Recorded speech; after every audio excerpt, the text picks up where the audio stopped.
on Instagram, and we're also doing a live on Facebook and YouTube. So I am going to get us set up on both Instagram and Facebook right now, and we'll give everybody a couple minutes. Jeannie says you're adorable. You are adorable, so that's cute. And Ammons is joining. There's lots of people on the call here. Perfect. Okay. So. All right. Everything. Hold on 1 second. Let me take a minute here just to make sure that this is going well while everyone is joining.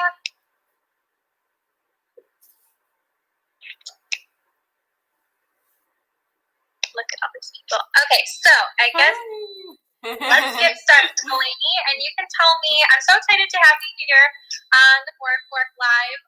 I've been wanting to do something like this for a really long time. My favorite part, look, they say we look fab. Thank you so much. I've been wanting to do an interview for a really long time with somebody that is from or lives in the country that I have been talking about. And so, Eleni, I've been following you for a really long time. Just out of coincidence, I found your blog. I thought it was really cool, and I followed it. And now we are on Cyprus, and your blog is majority focused around Cypriot food. There's some other things thrown in there too, but I know I was really excited to ask you to join and talk to me. So do you want to give a little introduction to yourself? Excited. I've been following you from the beginning, and then last year with the Savo Blog Awards, I was like, I nominated you, and then you won. It's like, yay! You nominated me? Yes, I nominated you, and then I voted for you. It was so much fun. It was so good to watch it from the beginning. I actually, this whole time, I've been wondering, if people keep asking me, who nominated you? And I literally had no idea until you just told me that. So thank you. I'm sure more people did. So, to be able to get their attention, because you've done an amazing job, and I can't wait to, go through all your countries on your blog. But I'm really glad to be speaking about Cyprus today. Thank you so much for the invitation. So, I guess my name is Eleni. And I am from Cyprus. I actually was born in Australia, but my parents we migrated back to Cyprus when I was 3, and I lived there until I was 15. So, I grew up there, I guess, and then I came here with my family. So, so my parents are from the south part of Cyprus, so in Limassol. It was probably a suburb close to the beach. I don't know if you've seen the map. It's on the bottom part. Yes. And so, we grew up there. We moved quite a bit as well within Cyprus. So we went to Nicosia, which is the capital city, after that. And then we were living in a village, and the village life was the absolute best. I loved being there with everyone. It's such a small village of 500 people, not even. Everyone knew us. We all knew, everyone else. Our school was probably 80 kids, not many of us. So we would just hang out together and support each other. A lot of support. That was really good. Yeah. That's so cool. Okay, so you lived in Cyprus from the time you were 3 until you were 15, and now you're living in Melbourne, right? Yes. In Australia. Okay, perfect. But you still obviously are practicing a lot of your Cypriot traditions, and you have that part of your culture because that's where your family is from too. Yeah, and I think because we're so far away, we're literally on the opposite side of the world. And if we want to be able to maintain whatever we grew up with, for me to teach my kids, I've got 2 little girls, so just want to be able to pass on whatever I've learned as well when I was younger. So it's been good. Cool. I love that. Cool. I have some questions here that I am excited to ask you. Oh, look, Brandon, excited to watch and learn some new things. That's definitely our goal. So, awesome. All right. So, I guess I can just ask you some of these questions I have here. So, what was it like? I know you're talking about the village. That sounds beautiful and awesome. What was it like growing up in Cyprus? Like, you said there were only a couple people in your school, 80 people. Like, what was school like? What was the country like? What does it look like there? The terrain? Yeah. Tell me this kind of. So it's an island in the Mediterranean, and it's very the weather's beautiful. All the sun. It's really nice. Yeah. Yeah. So living in the village, I guess it was just very quiet, yeah, we were just part of a community, but it just felt very homely. And then, of course, we would just go to school in the mornings. We would walk a lot of the times there because everything was so close. And my house was actually on the end of the village, so I would walk, and then my friends would sort of join us. And then eventually, from me, it was just a big group of us going to school together. Same thing after school. Parties, we would have our birthdays, and everyone. The whole village was there, you know, at the end. So it was just, yeah, it was just beautiful. Sounds different than, I don't know what your life is like in Australia, but it definitely sounds different than what life is like in Michigan. So yeah. It's the same here. Like in Melbourne, it's just it's multicultural, whereas Cyprus is, you know, it's not as much as it was before anyway. But and it's just different. You don't sit here. You might not even know your neighbours sometimes. You know, it's just different. Yeah. Yeah. Okay, so when I was doing, this is something I've been wanting to ask you about. When I was doing research on Cyprus, and for those of you that don't know or maybe haven't visited my blog before, I'm cooking one meal from every country in the world. And I guess that's important to note because we have some followers. So that was something good to say. I have a food blog called Foreign Fork where I'm cooking one meal from every country in the world. And so I spent about 2 weeks focusing on that country. And then, as you know, Eleni, I also do a lot of research for those countries, and I write like this background page on it, and then cook recipes from that country too. So when I was doing my research for Cyprus, I learned that there's something that's been really vital to the history there and the way that the country is structured now, is that there's been some tension between two different groups of people in Cyprus, the Greek Cypriots and the Turkish Cypriots. And so I know, obviously, you only have the experience of yourself from living in that country, like you're not an expert, but will you tell me a little bit more about first of all, I guess, tell me a little bit of the background, like how did that come to be, and what exactly is the history behind that, and then we can talk about what it's like actually living there. So I guess the main part is what led to the division right now is the war in 1974, which actually my in-laws were newly married at that time, and they were living, you know, the part where it was actually invaded, and then my parents were about 12, and they were living in what we call now the free side, I guess, of Cyprus. So a bit of background. So Cyprus has been one of those islands that geographically it's so greatly positioned. Everyone wanted it. So it was conquered by a lot of different empires. So starting from, you know, the ancient times.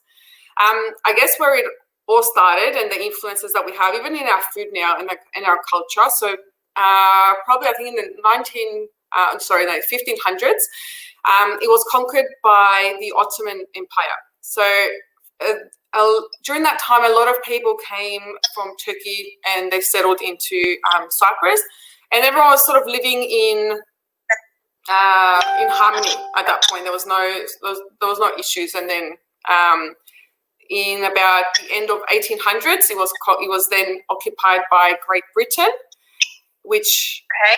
And then from Great Britain up until 1960, when we gained our independence, we were always sort of part of someone else. We weren't independent. And then there was a number of different fights at that time because a lot of people wanted Cyprus to join and be part of Greece. And then the president at that point wanted to, and then eventually there were a lot of tensions because the two different groups, the Greek Cypriots, within them, there were some that were split, some didn't, some wanted to join, and then the Turkish Cypriots didn't want to join with Greece. So there was always fighting within, up until about 1974, 15th of July, where the coup came about. And then the president was taken down. He actually escaped from Cyprus. But because of everything that was happening at that point, Turkey came in and it's what we now like a lot of people perceive it as an invasion. They came in with the excuse that they were coming to protect their own, so the Turkish Cypriot people, because at that point the war had started. And then, and then basically since then, so 20th of July 1974, the Turks have been part of, the northern side of Cyprus, and we have a division. So the green zone, the buffer zone, the UN is along the line. And it's still not recognised as a country, only from Turkey. And everyone sort of had to migrate from their homes. My in-laws were one of them too, so they had to leave their houses, and like many people were lost, a lot of lives were lost. But so that's roughly what happened without getting too political, I guess. Yeah, no, that's good. So there's a section of, oh, hi, Annette. That's fun. So there's a section of Cyprus that holds mostly Turkish Cypriots. Correct. And Turkey recognizes that portion of Cyprus as its own country, but Cyprus does not recognize it as its own country. No other country does. Not just Cyprus, but no other country does. So, for example, even I think they can only come from Turkey to that part, but you can't go from any other country to the northern part of Cyprus. You have to come to our airport and then travel to the other part. So, yeah. And Love says the only capital city to be divided. That's right. Yeah. That's a good fun fact. Thanks for saying that. Yeah. Okay, so when you're talking about Greek Cypriots versus Turkish Cypriots, those people are just like historically there were some people from Greece that moved to Cyprus, and so they have Greek background as well as the same thing from Turkey. Or what makes Greek Cypriot? I guess because in Cyprus we have a dialect, so we speak Cypriot, but at school we learn everything in Greek, so it's the same. So yeah, it's not so much people came from Greece and settled there. I guess it's just throughout history we've just had that connection, and yeah. Okay, gotcha. That makes sense. So what's it like? So and that's what Harry was saying. Like, yeah, and that's what I was saying. Like, all cause travelers to the north. Yep, they go through Turkey. So even mail, it has to go through Turkey, and then Turkey sends people mail and things like that. Yeah. Wow, that's interesting. Okay, so that was actually funny. That's what I was going to ask you. So you can't travel through the buffer zone. You have to go around. Okay, so now it was 2003 is when we moved actually from Cyprus to here, and that's when we were able to then pass. So as of 2003, you're able to go to the other part, to go to the north and the south, but you actually need to present your passport, which, yeah, in my opinion, it's just beyond. I guess you're in the same country, and then you have to present your passport, and that's one of the processes. So people have to give their passport to go to the other side, and they're sort of free to go in and out. Yeah. Okay, that makes sense. Yeah, but up until 2003, so for 30 years, no one could go, no one could visit, no one could see the houses that they left behind. Wow. So it's just more recently that you can travel. 2003. And it was the year before we joined the European Union. And I think, from memory, it had something to do with that. The fact that to be able to join, they had to find some sort of solution. I can't remember. I'm not too sure. But, so it was a year before. Yeah. Okay. So kind of, I've also been wondering this too. The Greek Cypriot portion of Cyprus, so I know we just talked about how it's not necessarily that they have Greek background or something like that, but maybe this question will have a different answer, maybe it'll be the same, I don't know. The Greek Cypriot portion of Cyprus versus the Turkish Cypriot portion of Cyprus, is the Greek portion, like, what about it is similar to Greek heritage and Greek culture versus the Turkish side? You know what I mean? Do they resemble the countries that they're named after? Okay. All right. So that question I think, I'll just, okay. So I personally have never been to the other part because my family's not from there, and every time we visit Cyprus, we're always sort of in a rush. I haven't had the chance to go there. My husband has, and a few of my friends. Like Eleni or something like that. Actually, two bloggers, like two Instagrammers that I follow, Melis Cooks and Jamile. They're both Turkish Cypriots, and we talk all the time on Instagram, and I follow them, and I've learned so much more about Turkish Cypriots through them. So the ladies both went to Cyprus, and they both went, and I saw stories and photos from the other side. So the buildings and everything else, there's a lot of wreckage still from the war. Things have not been changed. Things have not been built.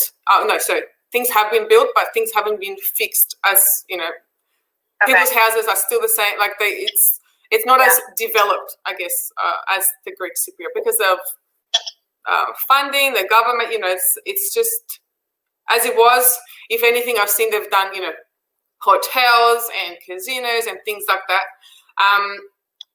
So infrastructure is underdeveloped, if that makes sense, in comparison to the south part.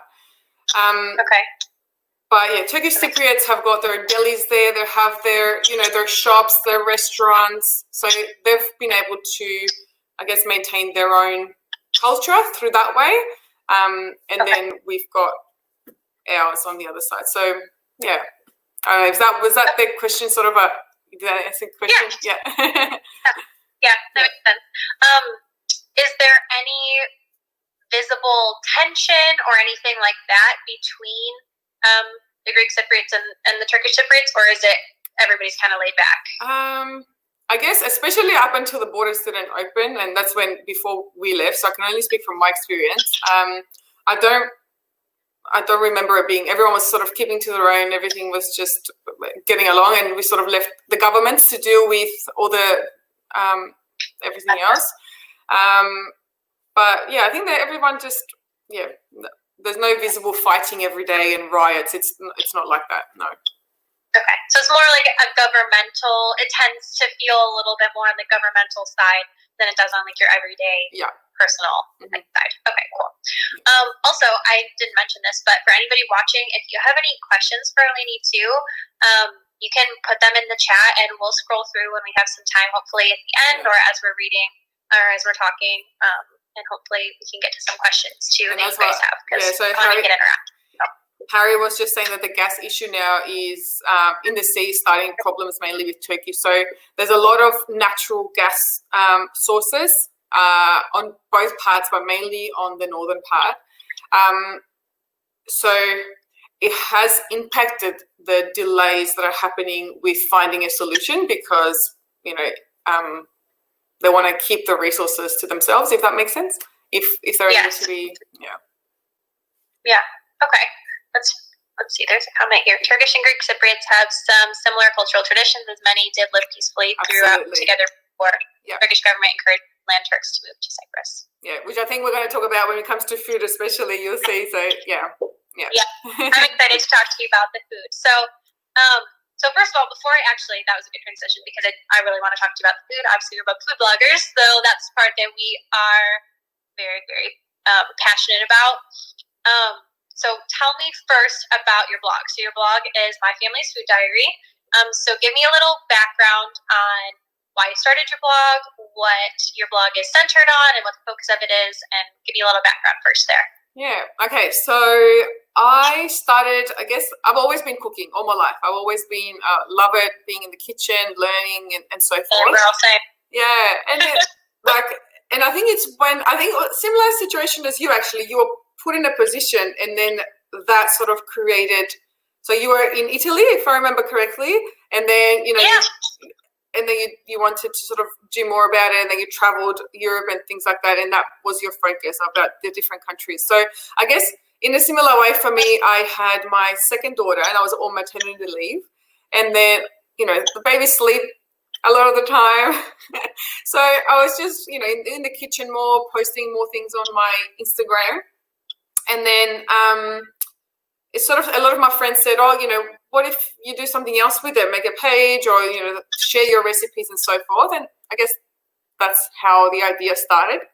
And then from there on, once I did the blog, which was probably 2 years ago, a few days ago, I had my 2-year anniversary of the blog. Oh, happy anniversary. Thank you. So, yeah, and I've just been sharing basically family recipes, but because I cook a lot of Cypriot food, the focus has been a lot about Cypriot food, but I've cooked and I've uploaded a lot of recipes that are basically what my family enjoys eating, the flavors that we enjoy eating. Yeah. Okay, cool. So consequentially, a lot of the food on your blog is Cypriot food, but it's not entirely Cypriot food, right? Yeah.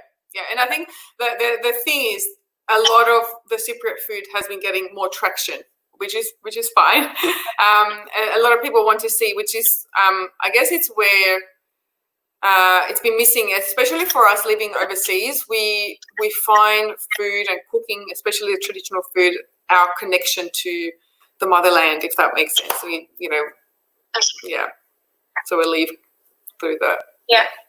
I like that. Well, that's the great part about food is that that's how people from many countries view the food of their country. That's what I love about it. That's why I focused my blog on what I did, because it's so personal for people and feels like home. And so I love cooking foods from other people's countries and then getting to talk to them about it, because it's very reminiscent of home. So that's cool that you get to show that on your blog, and I've looked at your recipes and they look amazing. So, all right, tell me about the food in Cyprus. I have a million questions about the food in Cyprus. So, first of all, tell me if this is fact or fiction. I read online that even though Cyprus is a island in the Mediterranean, the people of Cyprus don't really like to eat seafood or fish very often. Is that true? No. Wrong. No? No. It's busted. No, people love their, you'll see a lot of people putting on barbecues and eating their meat, but I mean, they still do enjoy their Mediterranean diet. So, totally busted. Okay. So the food of Cyprus too it fits very closely into the Mediterranean diet with like fresh nuts and fish and that kind of thing. Vegetables, octopus. Seasonal. Philomena McDonald wants to know if you eat octopus. What's that? Sorry. Philomena McDonald, we got a comment down here. She wants to know if you eat octopus. Oh yeah, absolutely. With lots of lemon, always lemon. Cypriots love lemon. What types of meats do you eat normally in Cyprus? Okay, so pork and chicken, I think, would have to be the most popular ones. Pork. So when I don't know how it is in America. So when you go for a souvlaki, like what type of meat do you eat over there? Like for a souvlaki, the pita, the Greek pita. Have you had like the souvlaki? Honestly, we don't really have that, at least in Michigan, very often. Okay.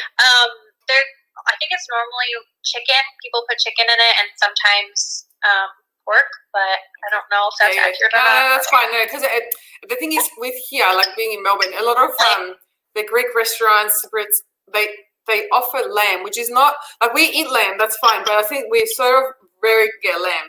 We're very closely associated Greeks, Cypriots to lamb, but we actually, and in Greece, pork is the most popular meat as well in Cyprus. So we make the skewers. It's pork skewers is the most popular one, and chicken, but not so much lamb. Yeah. That's okay.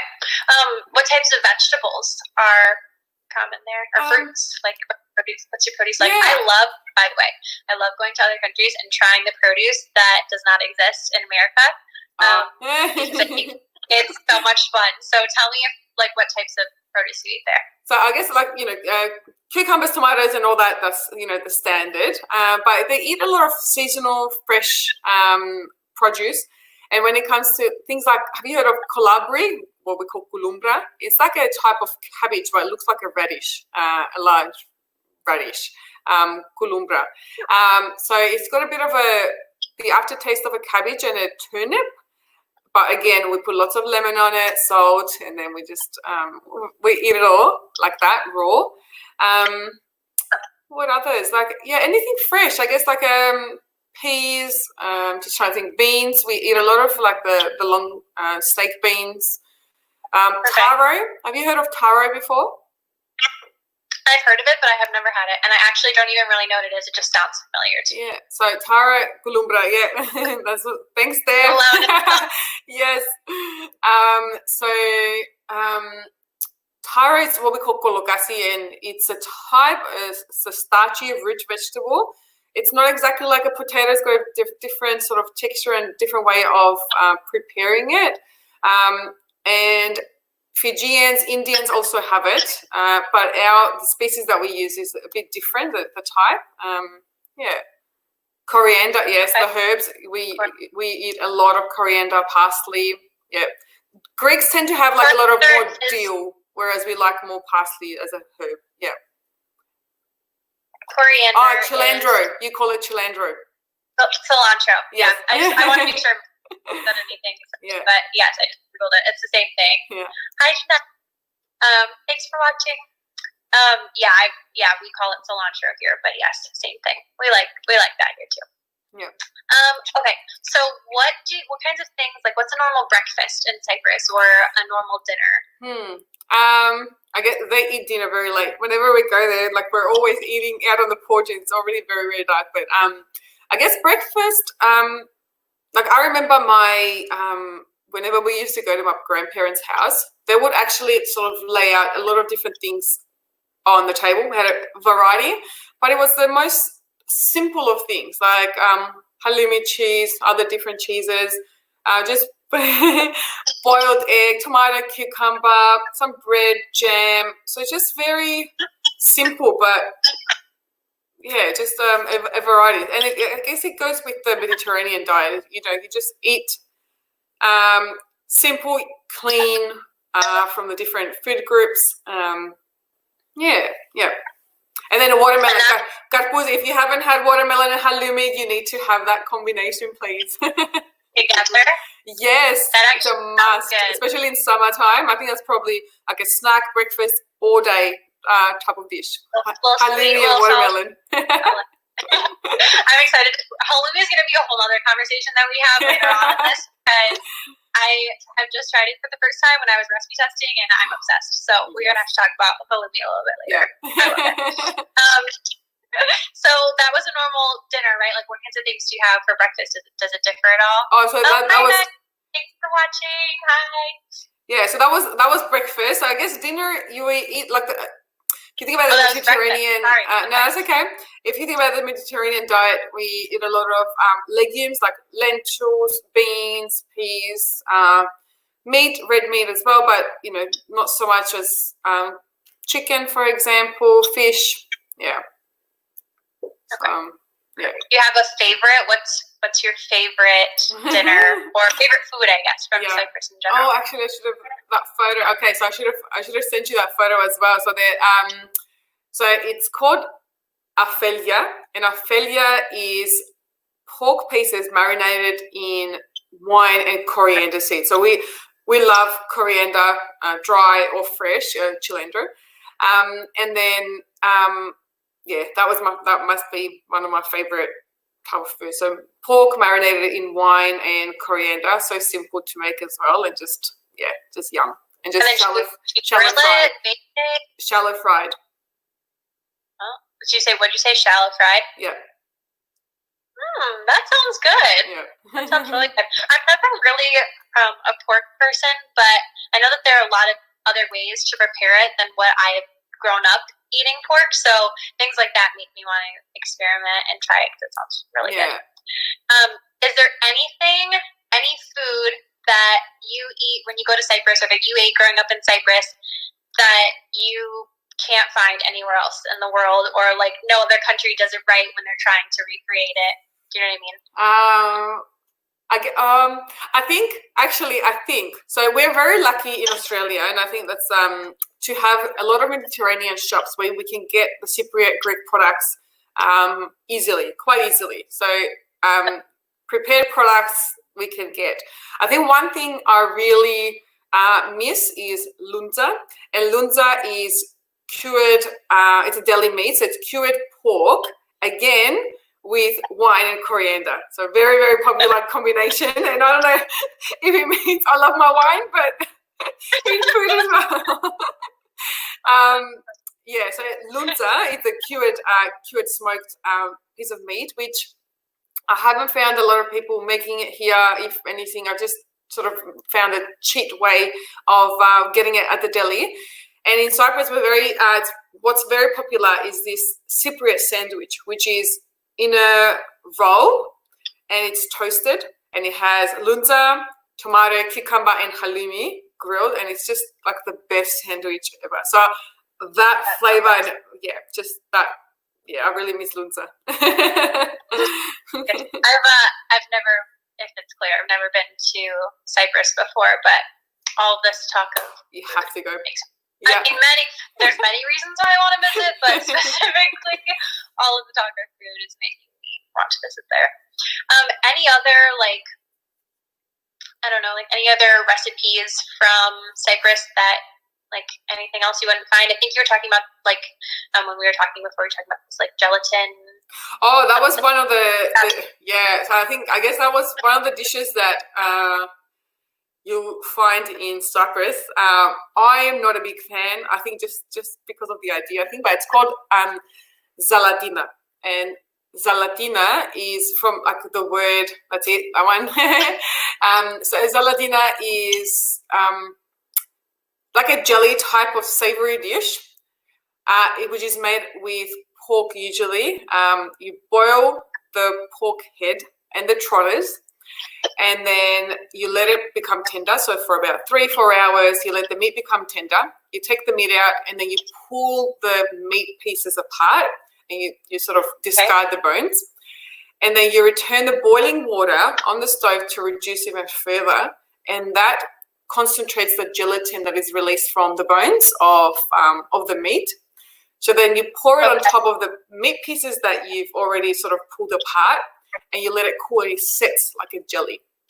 And then you sort of cut pieces of the savory jelly with the meat, and you have it like a meze with a bit of beer, and But so it's a savory jelly. So is it like a dinner?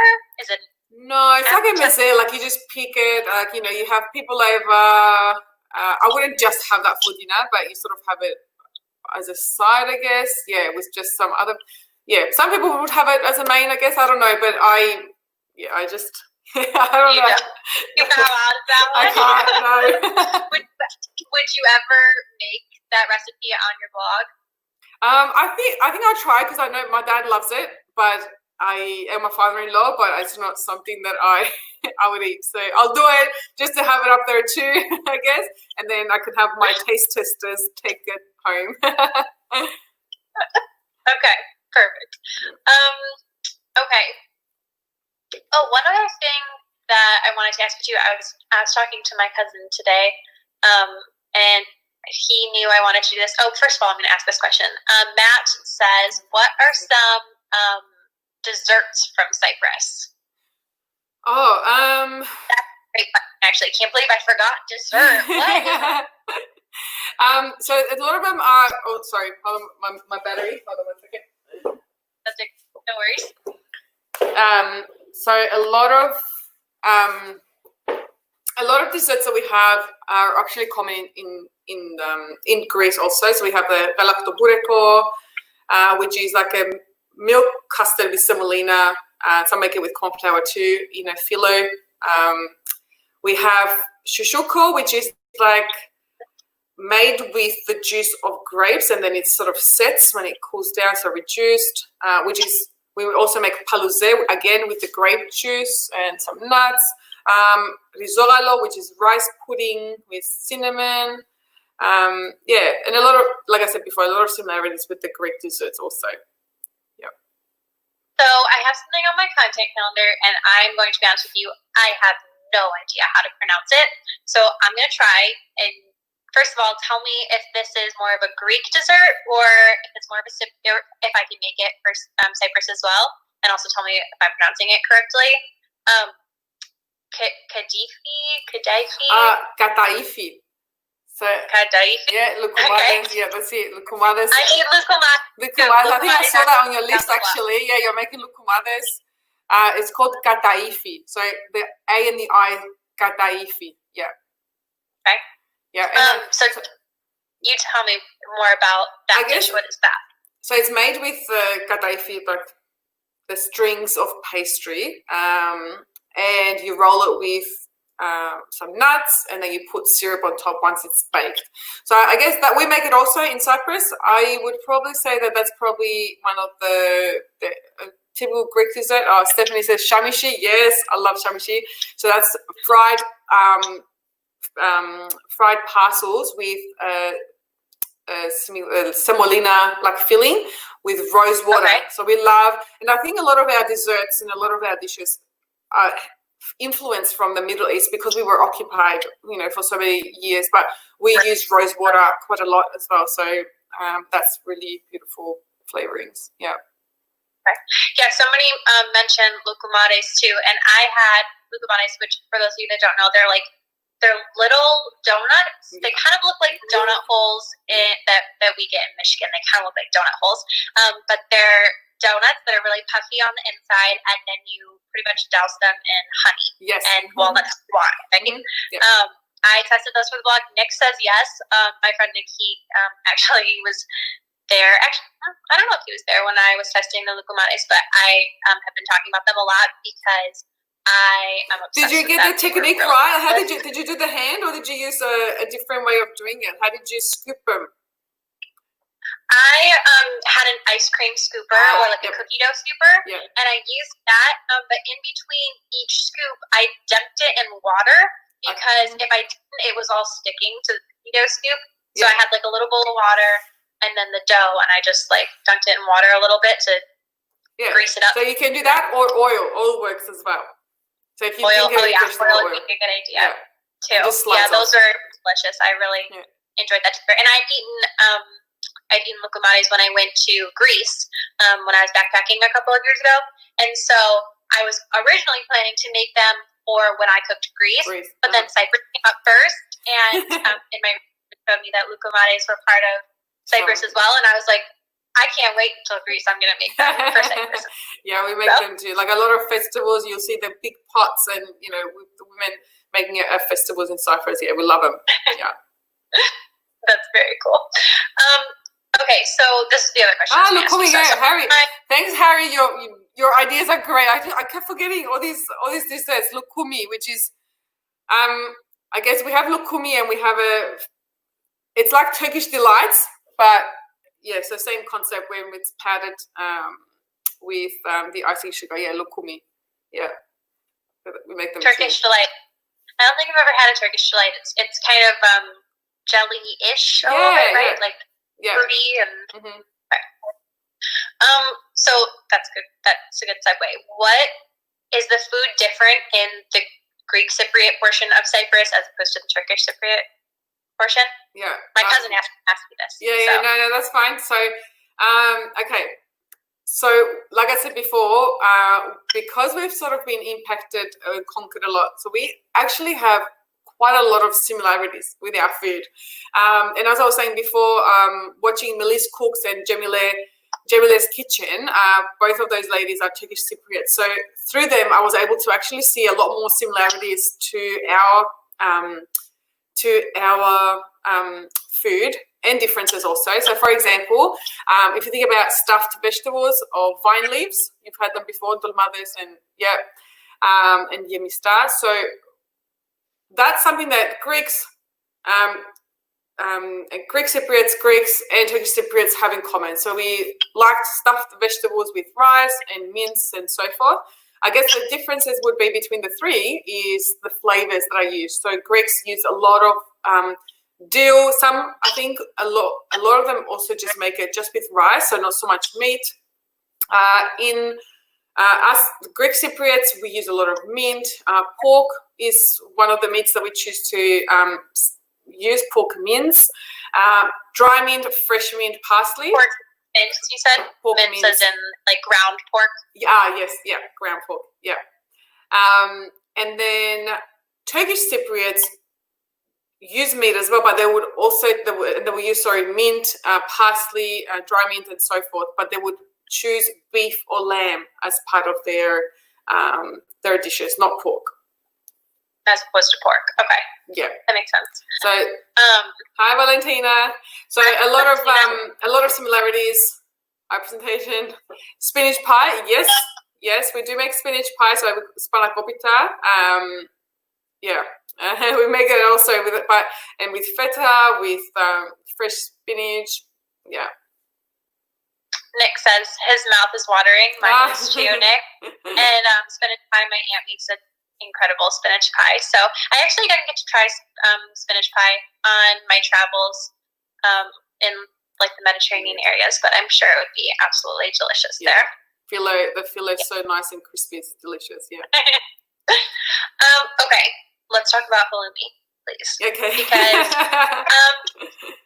so halloumi, as I understand it, is a mixture of sheep's cheese and tell me, do you know what it is? A mixture of? Yeah. So halloumi. Traditionally, halloumi was made with a combination of goats or just goats and sheep's milk. In the olden age, I remember stories of being in the village. Each house would have a goat, for example. They would milk the goat, and then they would go to Did you have a goat? No, we didn't. And then they would pass that milk to one person in the neighborhood who would make halloumi. Because to make halloumi, you need a lot of milk, and you don't get as much of that in kilos. Like once you produce it. So they would all go to one house. They would share the milk, and the next day someone else would make it, and so forth. Anyway, so a combination of goats and sheep's milk. And then as it became a lot more popular around the world, goats and sheep's milk it wasn't sustainable. So because they don't produce a lot, and especially in Cyprus, goats, especially during the summertime, they're not able to produce as much because it's too hot. So they had to bring in cow's milk. So you have the three now, and a lot of the packages you'll see behind are produced in Cyprus, the halloumi, and has all those three different types of milk. Yeah. So when I was making my halloumi, so I didn't make halloumi, but I went to the specialty grocery store. I bought a package of halloumi, and then all I did. So actually, I should preface this by saying that grilled halloumi is a very popular dish. It's also ingredients, right? Like it can be eaten by itself, but you also use it as absolutely, ingredients. Yeah, fresh. And that's what we tend to. I was saying before with the watermelon, we just tend to have it uncooked. The halloumi, we just Oh, you have it uncooked with the watermelon. Yeah. Okay. Do you cube it up and put it in a bowl, or do you slice it? Slices. And I sort of, I tend to, and my daughters do that too now, and I think they've watched me too much, but I tend to sort of cut a little piece of halloumi, a little piece of watermelon, and I eat it together each time. So each mouthful has to have both. For your ratio, right? Yeah. So I have a question. How old were you? I was 15 when we left Cyprus. Yeah. Okay, so you either can make your halloumi, which we'll talk about in a second, or you can buy your halloumi. And then at least the way that I did it, I just went home. I sliced it into like a third of an inch thick slices, maybe. I don't know inches, but yeah, okay, that's fine then. Yeah, so thick. Okay, yep. Yeah, like this thing. I sliced it up, and then I put it on. You could use a barbecue grill, but I just had like a little tabletop grill, and I didn't put anything else on the cheese. I just warmed up the grill, put it on there until it had grill lines on it, and then flipped it over. Yep. And that was it. Did I do it right? That's fine. So I use the frying pan, and I use the same thing. I dry fry. Loved it. Yes, I have a watermelon halloumi jenga up on the blog. So it's I saw that. I saw that. Yeah, thank you. Yeah. So I dry fry the halloumi. You can choose to put a little bit of oil as well, but I dry fry it and I get pat dry, so there's no liquid, so it doesn't get too soft. And then a few minutes on one side, a few minutes on the other, and then you're done. Yeah. Okay. So I also read that there's an indicator of really good, high quality halloumi, and that's that it's squeaky, right? Is that right?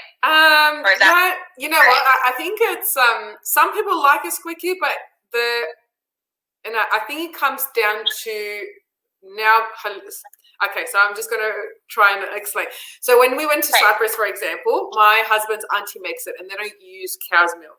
Okay, so the proper halloumi that traditionally is made does not have the squeaky, but what we now and what has become popular is, yes, it is squeaky. So I guess it does have that name, a squeaky cheese. Yeah. Is it the cow's milk that's added to it? Is that what makes it squeaky? Yeah, just a combination. Yeah. And then the way also that it's aged. So if it's in the brine or if it's not. So, yeah. Interesting. Okay, cool. And then I also, this is so funny. I was literally just about to say, Matt says it's really good with honey. I dipped my halloumi in honey.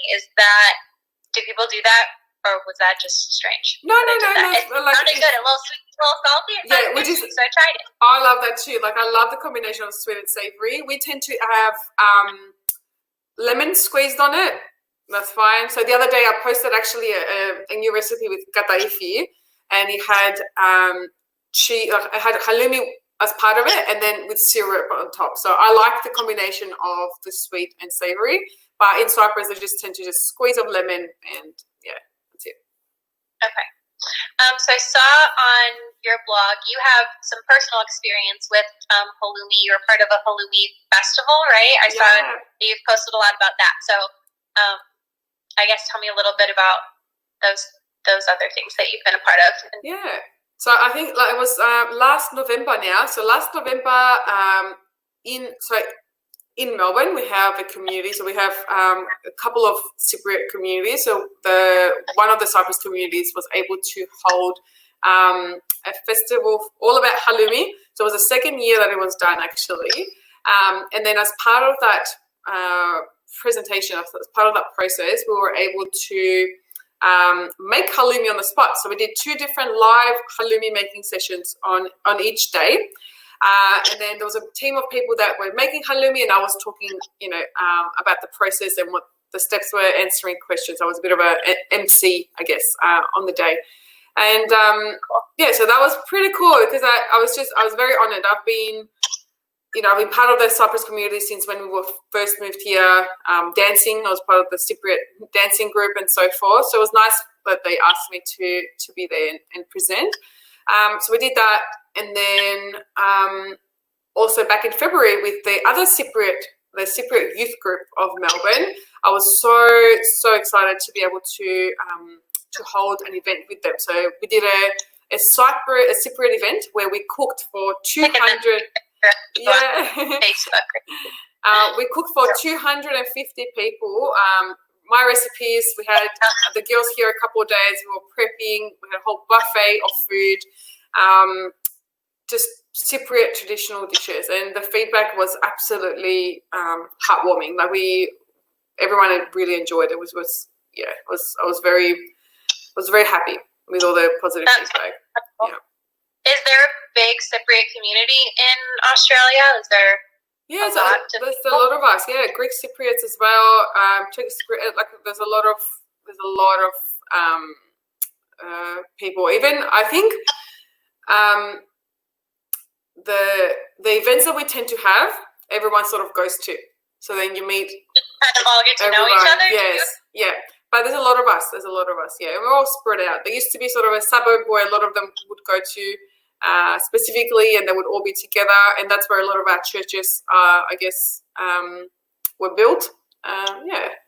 So big community. Tell me about Cypriot dancing. Oh, that's how I met my husband, actually. Really? Yeah. That's awesome. Yeah, so we were part of the Cypriot community when I first moved to Melbourne in 2005. 2005 we moved to Melbourne, and so we met. We were dancing together, going to different events. It was so much fun, just to feel part of the group, and especially when we first moved, because I had only been here for a year and a half when we started. So it was nice to meet people my age and go out and perform. Yeah, that's very cool. What's the there's a specific style of dancing then, obviously? Like, is it a partner dance? Both. It could do, like, there's a girls dancing, boys dancing, partner dancing. we wear our traditional costumes. Yeah. I've got Very a cool. few questions We here. have some questions. Yeah. Did you learn to speak English in Cyprus? So in Cyprus, we actually, it's a little bit like when your school here, you learn Italian. So we had English as part of the curriculum. I did do English in Cyprus, but it wasn't something that we would speak at home to practice. It was only when we first came here that I really, tried to speak it as much as I can. That's awesome. So in Cyprus, what language did you speak at home? Oh, Cypriot. Yeah, Greek Cypriot. Yeah. Okay. And then also, Phoebe says, would love to know more about the influence of Arab cooking, especially Lebanese cooking, on Cypriot food. Oh yeah, and that's something that we spoke about before as well. But like I was saying, Cyprus has been conquered by so many different countries, and the Middle Eastern influence is definitely heavy on our spices. We love using cumin, coriander, and things like that. We have similar dishes like the dolma that I was saying before, dolmades, kupepia, we make it. So a lot of similar dishes, a lot of similar spices and herbs used. Yeah. Very cool. And that question's kind of the same down there too. Did you know English before you arrived in Australia? Valentina, do you find Cypriot food is of both Greek and Arabic? So I guess it was the same. Yeah, so I was I knew English but didn't practice, and then also combination of Greek and Arab. Yeah, absolutely. Yeah.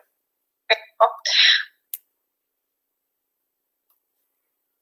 Sorry, I just got my phone is low on battery. That's why I got that little. It paused me for a second. Okay, so those are kind of all of the questions that I had for you. Oh wait, no, I wanted to ask you one more thing.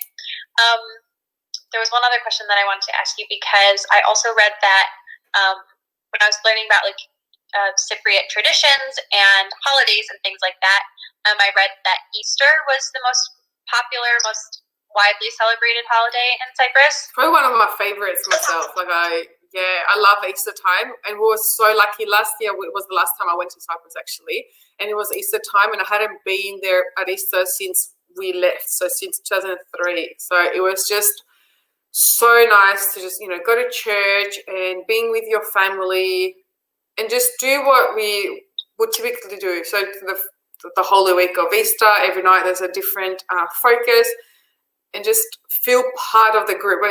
I love Easter here too, but it's just so different when not the whole nation stops. So because Australians celebrate the Catholic Easter a lot more, and sometimes that doesn't overlap. Sometimes it's a week earlier, so we don't have the days off to be able to celebrate. So yeah, Easter time in Cyprus is very special.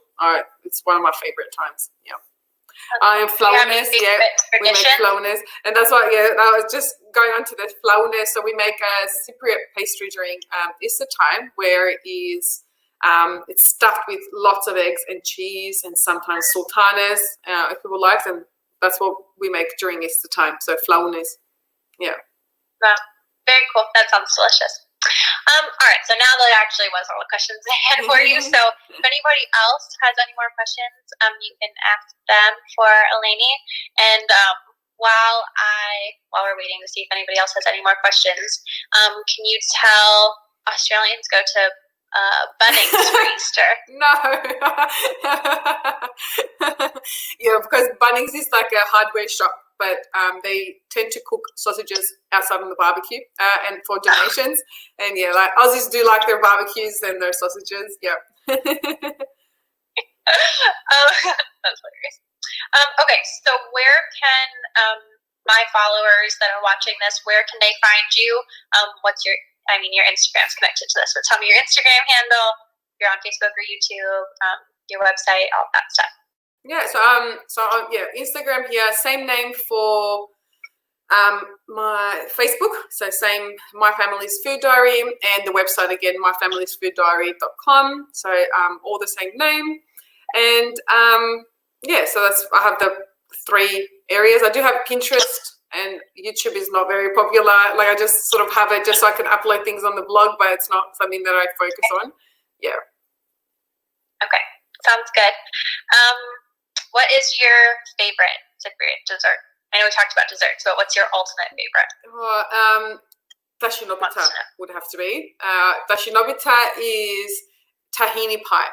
So it's made like with pastry. It's got tahini, honey in it, and then it's baked. It's really, really good. That sounds fantastic. And presentation wants to know a secret food that you don't like. Oh, we touched that just before. Saladina was one thing that I don't like. The jelly, the savory jelly, yeah, with pork pieces. Yeah. That's your least. Yes. Your least liked from Cyprus. Yeah. Perfect. All right. Well, thank you so much for talking. I had so much fun. That's good. Thank you so much. I mean, I know we've talked on Instagram a lot, but it's nice to actually like see your face and talk to you and learn about Cypriot culture and things like that from you. So thank you so much.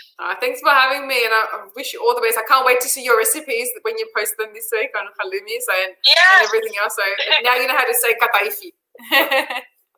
Yes, thank you. I might be messaging you for help. Like, that's fine. Anytime. So we'll have to. They'll be posted in the next couple of days and also next week on my website and on the blog. So for anybody that is watching from Eleni's blog that's watching here, you can also find those things on my website too. So which is www.foreignfork.com. Beautiful. And Stephanie just asked flaunes, and with or without sultanas, I am always with sultanas. So cheese and sweet inside. That's a theme here. Yes, cheese sweet and savory. Yeah, that's it. All right. It's your day. So have a good day. Thank you. Good night. Thanks everyone for watching. Thank you. Bye. Bye.